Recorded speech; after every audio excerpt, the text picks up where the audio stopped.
Welcome back to the OurMFC YouTube channel, the place for the finest tactical analysis on the mighty Boro. Probably isn't, but I mean, I haven't had any negative complaints as far as I know, so can't be that bad.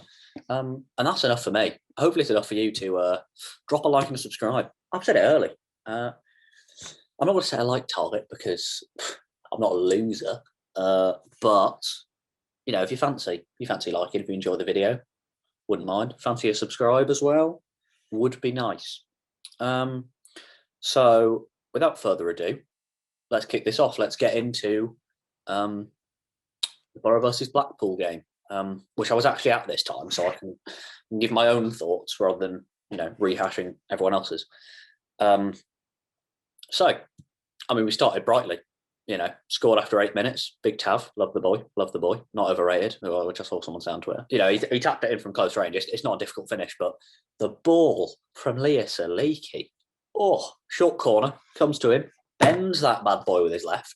Dale Fry's there at the back stick, nods it across, and Tav with a tapping. But it's an easy finish, but the ball from Leiki is, it's wonderful. And, you know, I mean, clearly he's seen my videos talking about him, and he's read the articles I've written about him, because he came and celebrated at the corner flag, you know, right near me. Yeah, I'm pretty sure he gave me a look. I'm pretty sure he knows. He knows. He dropped me a DM afterwards, just asking if I wanted to go for a pint. I was like, look, Marcus, mate, appreciate the offer, but I'm a busy bee. So I'm sorry. He's really disappointed, but another time, Marcus. I know you're watching. And that was kind of, you know, how the first half went, really. We were solid. They had a few chances. I remember one where he absolutely skied it, the Blackpool player. Not sure who he was. I think it was number 28. Oh, boy. It was a woeful finish. It was like me, to be honest. If any of my former teammates at Grade 8 and are watching, you know what I'm talking about. My finishing was, let's just say, erratic. Not erotic, all right, because it definitely wasn't sexy. And yeah, we kind of controlled the first half, put them under pressure, but failed to capitalise on our chances, and didn't kill off the game. Came into the second half, and well, what happened, boys? What happened? You know, got overrun in midfield again, like QPR. Honestly, this game, I've only been to 2 games this season. The Blackpool home game and the QPR home game, and they were virtually identical. Not the scoreline, and obviously different team. Come on, switch on. But just in terms of the story of the game, it was pretty much identical. You know, really good in the first half, scoring early, but, you know, not killing off the game. And then second half, just looked completely different, getting battered in midfield, defending poorly, costly mistakes. We'll come to that later. Grant Hall, right? And then I think Warnock made the changes too late, really. Like, Piero came on with 10 minutes to go. Uche came on the 87th minute. Like, we clearly needed to change something. It wasn't going well early on. And Piero looked really good when he came on. He nearly scored an absolute peach of a goal. Like, comes to him on the edge of the area, right foot, nearly lobs it over the keeper into the foot. Like, would have been beautiful. But, you know, and his tracking back looked solid. Like, he looked really sharp. Uche came on the 87th minute. Like, what's he going to do? We needed Uche on earlier, in my opinion, because Sparrow, he didn't play badly. First half, you know, he hit the bar. He had 3 shots in the game in total. But it clearly wasn't working with him. Like, we needed, in that second half, in my opinion, a hold-up man just to give us an out ball, because, I mean, we played 65 long balls. Like, if we're playing long balls forward, who do you want up top? Uche, because he's going to win everything, and he's going to hold it up, because no one can outmuscle him. He's just he's a unit. Not happy with you, Neil, for that. Should have brought him on earlier. So ultimately, I do think this loss has to go down to Neil Warnock, really, which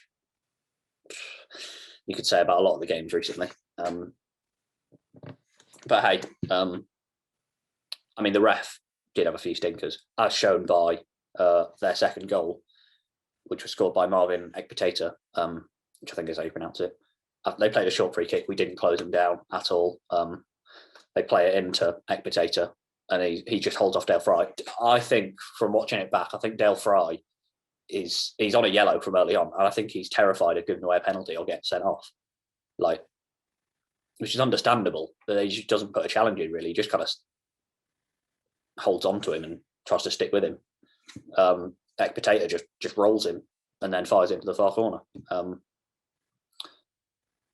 It doesn't show why they got the free kick on the replays, on the highlights, but from where I was in the stands, like, it didn't look like a free kick. It looked like a very innocuous challenge. I could be remembering it wrong, but the thing that really annoys me is that about 10, 20 seconds before, it looked like Onel Hernandez just got absolutely just cleaned out. He looks like he got poleaxed on that left-hand side. It was fine. And then 20 seconds later, they get a free kick for what seemed like a fair challenge. I'm not blaming the ref for the defeat, because we weren't good enough, quite simply, in that second half. That second half was poor, and the changes came too late.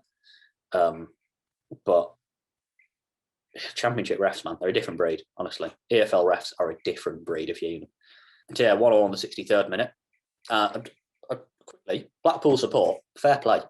I mean, they were being knobbish, but so were some of our fans. It's what you expect. There were some people being knobbish around me, to be fair. You know who you are, all right? They probably don't watch this. And if they do, I'm getting battered next time. Please don't hurt me. I'm not a child anymore, so you kind of can. Would you hurt a man with these? Would you? Would you? Would you? Probably. So, then it went 2-1, 78th minute. It's the lovely Grant Hall own goal, who, boy, he's not having a great start to the season, is he? He was good against Forest, from what I've heard, but against QPR, he had a poor game. He's had a poor game today, and they're the only two times I've seen him in the flesh. Not today. Yeah. Saturday. Yeah. It's almost comical what happens is the ball comes in from the corner.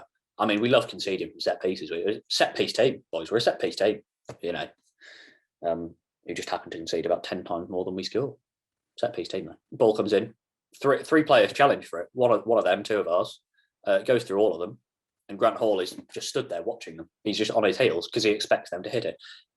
And you're a professional footballer, Grant. Like, you can't really be doing that. I would do that, but I'm not good at football, let's be honest. I'm definitely not good at defending. I can hit a screamer in my backyard, don't get me wrong. But, oh boy, when I'm on the pitch, can he defend? That's for sure. Yeah, he's just on his heels, hits him on the scalp, on the noggin, and just flies in past Lumley, which at the time it looks like Lumley's had an absolute clanger there, and he didn't have a great game. At one point he spilled across from them, and we got very lucky not to concede. It rolled and hit the outside of the post, and oh boy, that was a terrifying moment. It's not really his fault for that, to be honest. He shuffles towards his near post. He thinks one of them's going to win it. When they don't win it, obviously he's going to react quickly, being like, where's this going to go? And then it's going to hit Grant Hall and fly in the near post anyway. So I don't think you can really ever go at Lumley for that. Although he didn't have a great game, I stress. And yeah, then Piero came on, looked good, didn't have enough time. Uche came on the 87th minute. Annoyingly, Dyksdale's injured. Hopefully not for too long, because we've lost Mark Boller already. Lee Peltier at left back, he's all right defensively, but going forward, he's not great. He just hoops it forward from what I've seen. Is it time for? I mean, I feel like we're probably going to switch back to the five at the back. But we lost Paddy McNair as well, who's really good in that system, playing on the centre backs.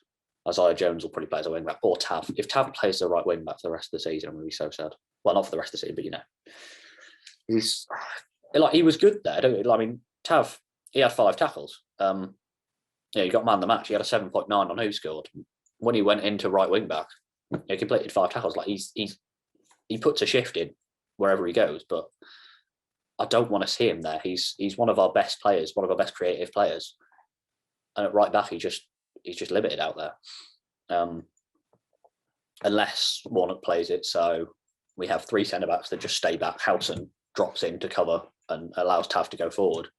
But I don't know. I'm not too optimistic of that.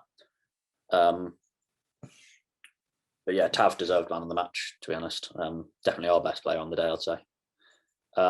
Leah Saliki only got a 6.4 on Who Scored, which I think might have been a bit harsh. I think probably because he didn't have a great game defensively, but I don't think that's his game. I haven't seen enough of him to know that yet, but I don't think he's a defensive midfielder, you know. And I thought he looked good going forward. He had 2 key passes.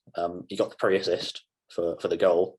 Had 2 dribbles, and you know, he looked. I was in the first half. I was like, he looked like a different class. But obviously, second half we were just getting overrun in midfield. I don't know. Some kind of changes need to be made to that system. We played the 4-2-3-1, which people have been crying out for, but didn't really work. I feel like we need to play a 4-3-3 or something, or just go to the 5 at the back if that's what Warnock knows. But who's gonna are we gonna have to play Jones and Tabs the wing backs? Because that's not really what I want to see. The final thing I'm going to talk about is the heat maps. They clearly show that they're imposing themselves on us. They were clearly the more dominant team. Like they've got a couple of green bits in the box. We don't even have a blue bit in their box. A green bit kind of signifies a key area for them in the pitch. It's like a place where they're getting a lot of touches. A blue bit is a bit where they're getting some touches. We don't even have any blue bits in their box. It's like we weren't even in their box. It's ridiculous. And what you can see from the heat maps is that quite clearly we are, you know, trying to play down the wings, as you'd expect from a Warnock team. We were just quite clearly forcing our efforts out wide. And what I think is really shocking to me is there's no green bits in the middle of the pitch, like in where you'd expect a striker to be. That's probably because Sparrow was, I don't know, having to pull out wide when we were getting maybe I can't remember the game properly, but what I can see, maybe Sparrow was having to pull out to the right to help cover that, because they were bombing down the left quite a lot. They were focusing down there, probably when Tab was there, trying to expose that. Overall, it's not good. It's a horrible result, let's be honest. Giving Blackpool their first away win of the season. They've only just got promoted. It's a bit of a stinker. But we go again. I feel like Warnock's holding us back at the moment. But it's easy to say that when we lose like this. If you go and win a big game, then we're not going to be saying that. That's the thing. So it was not a fun game. We'll just leave it at that. It's not a fun game. Not a great performance. Not a terrible result. But fair play to the Blackpool sport. Singing all game long. And good luck to them for the rest of the season. But that is it for this video. Thank you very much for watching. Hopefully you enjoyed. If you did, drop a like. If you didn't, drop a dislike. If you want to see more, hit that big red subscribe button, guys. You know, guys, gals, and non-binary pals. Okay. That's important. And yeah, I will catch you in a bit. Thank you for watching. See you later.